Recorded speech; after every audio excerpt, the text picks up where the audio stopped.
Welcome. Today we're going to look at a brand showcase for a very, very interesting brand called October 10th. Now, my understanding is that it's named after a founding date. It is a company that's based in China. They've got some really, really interesting shoes, and they've done a collaboration with Sons of Henrey out of Belgium to create very interesting MTOs using very interesting leathers. Now, when I say very interesting, I mean because these are not your standard, leather box calf shoes. You can get, these really cool French calves. You can get like we have here, both in Cognac and in brown. Very, very high-end Cheaney suede. You can get Utah calf. You can get hatch grain. They really have a lot of very, very high-end leathers to choose from. And then they do very nice hand-welted, hand-lasted work with them in order to pull off some really great-looking shoes.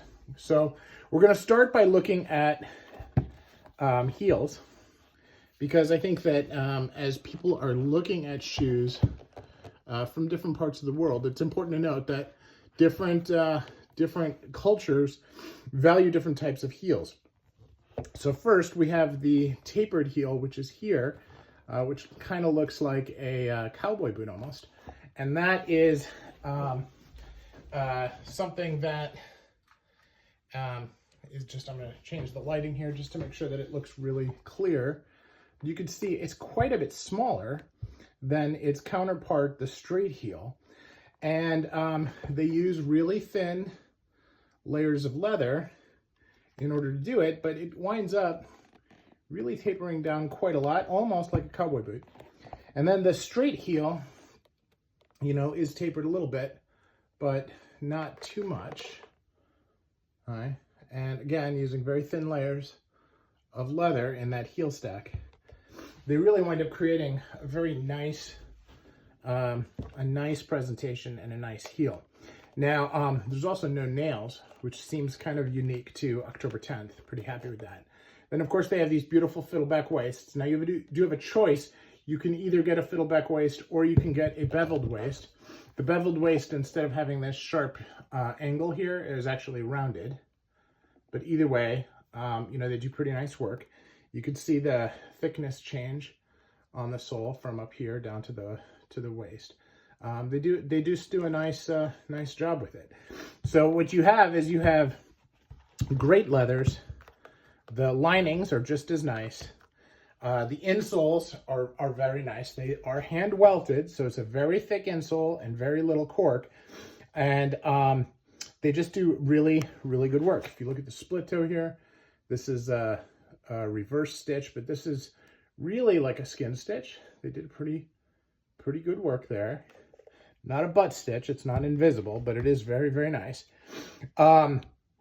They've got a wingtip Adelaides, they've got standard Adelaides, they've got standard wingtips, your standard cap toe Oxford, all kinds of different options for you. And all of the different pieces of it are done very well. On the details, they've got some pretty nice fudging on the shoes. The blind stitch is done very well. All in all, I just have to say that it's a solid brand, and they do pretty nice shoes. Now, this was a little over burnished. I wish that the pattern in the apron stitch on the suede came through a little bit more. But those are very, very minor things that, me as a, I'll call myself an advanced shoe collector would notice, but nobody else is going to notice that stuff, right? So they have full sock linings, the whole length of the shoe. If you're in between sizes, they can make it a little bit thicker, which is kind of a cool thing that they can do. All in all, highly recommend the brand. For $620, it is a very, very solid opportunity to get some great shoes. So let me know what your thoughts are on October 10th and what experiences you have. Anxious to hear. Thanks.